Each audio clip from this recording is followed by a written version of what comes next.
전쟁이나 국가재난 때 중앙정부와 각 기관을 연결하는 국가지도 통신망이 일부 성능에 중대한 문제가 있는 걸로 드러났습니다. 정확한 명령 하달을 돕는 핵심 기기에서 오류가 발견된 건데요. 납품업체 시험 성적서를 YTN이 입수했습니다. 박기환 기자가 단독 보도합니다. 북한은 지난 2017년 9월 6차 핵실험 뒤 전자기 펄스 EMP탄이 준비됐다고 발표했습니다.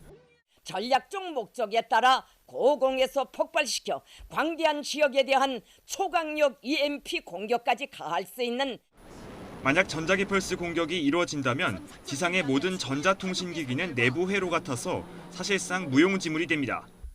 이때 정부가 군사작전과 피난 조치 등에 쓸 비상수단이 바로 국가지도 통신망입니다. 위성을 이용해 평시 군사작전뿐 아니라 유사시에 중앙정부와 군, 지자체 등 80여 개 기관이 서로 연락을 주고받을 수 있게 해주는 핵심 인프라입니다. 운영은 KT가 20년 넘게 맡고 있습니다. 정확한 명령과 보고 전달이 생명인데 오히려 위기를 키울 수 있다는 문제점이 최근 발견됐습니다. KT는 올해 초 전쟁 재난 등으로 데이터가 폭주할 때도 안정된 속도로 통신이 이뤄지게 하는 광역통신망 가속기 입찰을 진행했고 A사가 최종 낙찰됐습니다. YTN이 입수한 A사의 광역통신망 가속기 성능 시험서입니다. 주요 명령이 전달되는 안보 팩스를 보냈더니 10장 가운데 반장이 백지로 나왔다고 기록됐습니다. 문장이 사라진 경우도 있었습니다. 명령 전송에 일부 오류가 난 겁니다. 전시 상황이라든지 재난 상황에서 사용하는 망이다 보니까 트래픽 양이 폭주했을 때도 망을 생존성을 보장을 해줘야 됩니다.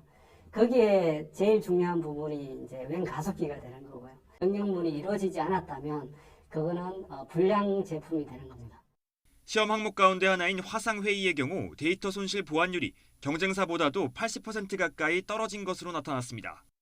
또 데이터가 폭주할 경우를 대비해 더 가혹한 조건을 줬더니 오류도 더 커졌습니다. 한치의 오차도 허용할 수 없는 군사작전에 치명적일 수밖에 없습니다. 있을 수가 없는 일이죠. 공격을 해야 되는데 제 시간에 공격을 못한다든지 여러 개의 부대와 요소들이 협조해서 이제 활동을 해야 되는데 그런 협조가 잘못돼서 서로 오인 사격을 한다든지 한마디로 말해서 군사작전은 불가능한 거죠. 취재진은 이와 관련해 A사 측에 수차례 설명을 요구했지만 할 말이 없다며 답변을 거부했습니다. 저희는 더 드릴 말씀이 없을 것 같아서 만나 뵙고 싶다고 요청을 드렸는데 거부하신 거잖아요. 네, 저희는 할 말이 없어가지고 이만 끊겠습니다. 국가안보 관련 핵심 사업에 어떤 이유로 부실한 기기가 납품된 건지 정밀 조사가 필요해 보입니다.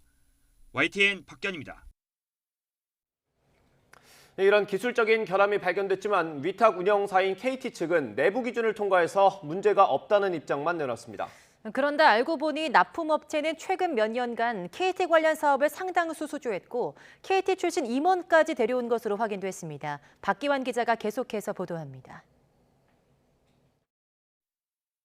국가안보와 직결됐지만 일부 성능에서 오류가 확인된 국가지도 통신망. 사업을 관리하는 과학기술정보통신부와 운영지체인 KT는 큰 문제가 없다는 입장입니다. 양측은 자체적으로 설정한 평가 기준을 충족시킨 최상의 제품을 선정했다고 밝혔습니다. 과연 그럴까? 취재 결과 광역통신망 가속기에 대한 성능평가 기준은 평상시 전송 속도였습니다. 문제는 전쟁이나 재난으로 정부 차원의 긴급 통신량이 많아졌을 때의 속도는 반영하지 않았다는 겁니다.